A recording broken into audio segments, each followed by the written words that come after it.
Probably do a 2-minute little spiel. Apparently I have to do a spiel on the wicking bed to show some people how to do it. Yes. Excellent, thank you. Yeah. And so, we make them from 80-year-old corrugated iron. So it's all reclaimed from basically old shearing sheds from farms. Mainly, well, our hometown's Hungary, and that's where Mum and Dad live.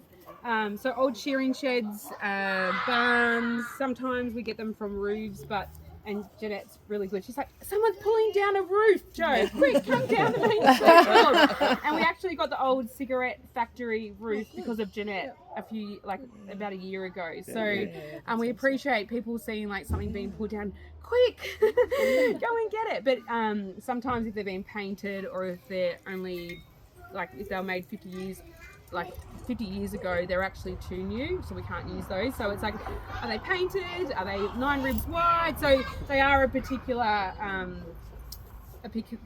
era that we use. So we've got either our full height ones or our half height ones. So Dad makes them. He's now got a team. He's got 2 workers. He's got Kerry and Katie now that work with him in Hungary, and then I run the business side of things in the playroom. In that office, in there, and so basically I put them out on social media basically, and Marketplace. I still use that, and then I tell Dad what to make, and then Mum and Dad, that's my mum Sheila Henley over there, if you haven't met her, the one that dropped the pizza.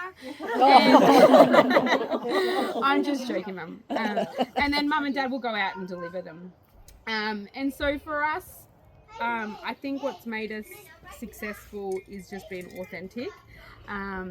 We're just a little family business doing our best, and if you look at our social media, I once tried to be funny on a post and it didn't work. So really my posts are just real, me in the garden, me gardening with the kids, Dad in the workshop.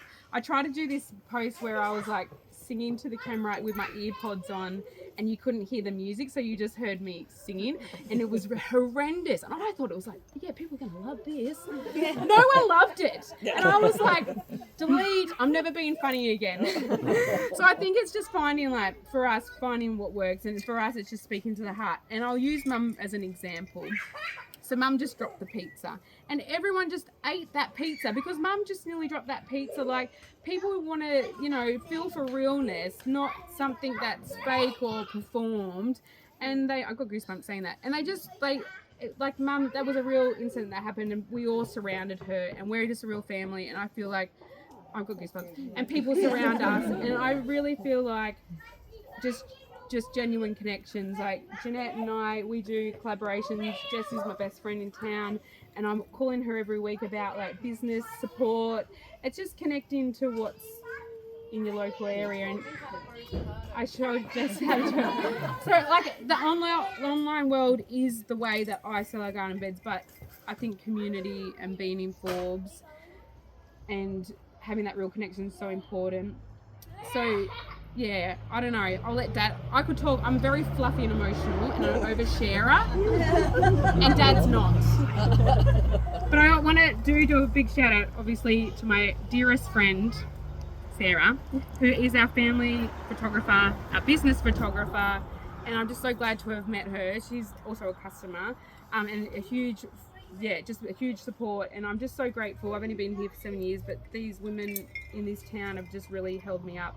And I could ramble, and I'm gonna let Dad talk, but I just want to thank Emma. I could thank everyone, and I just wanted to thank Emma for arranging this from the Forbes Business Council, because when I first moved here, you feel a little bit lost and but Emma, she's always sharing my posts, she's always cheering me on, and to say, Joe, do you want to do your BIZVIZ, and let's just do it, and she's just so easygoing and such a little cheerleader. So this is all tonight because of you, Emma. So you've done a great job in sharing.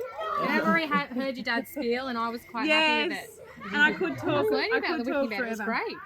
I've got to do it again now, though. I know, but it was good. You practiced for me in the beginning. It's fine. But anyway, I'm going to put Dad on the spot. He's going to talk about our wicking beds, which is stop, Joe. Dad. Well, I haven't got around everybody yet, so I'm Lindsay. Just to give you some idea, I never actually knew what a wicking bed was. Probably 8 months ago, we were delivering garden beds over to just out of Wagga, and this bloke said, I'm going to convert it into a wicking bed, and it sort of went through one ear and out the other, and I said, what's a wicking bed? And he tried to explain it, coming. Then we were doing deliveries in Canberra, and a lady said, I'm going to convert it into a wicking bed. And so I said, well, I better start taking some sort of notice as to what a wicking bed is. So she said, she put me onto it was on the ABC, it was a Gardening Australia program actually. It was done probably 8-10 years ago by one of the lady presenters. And it explained pretty much how a wicking bed works, of the principle of a wicking bed. And she was making them out of just IBCs, your 1,000-litre shuttle. And that's what she was making them out of.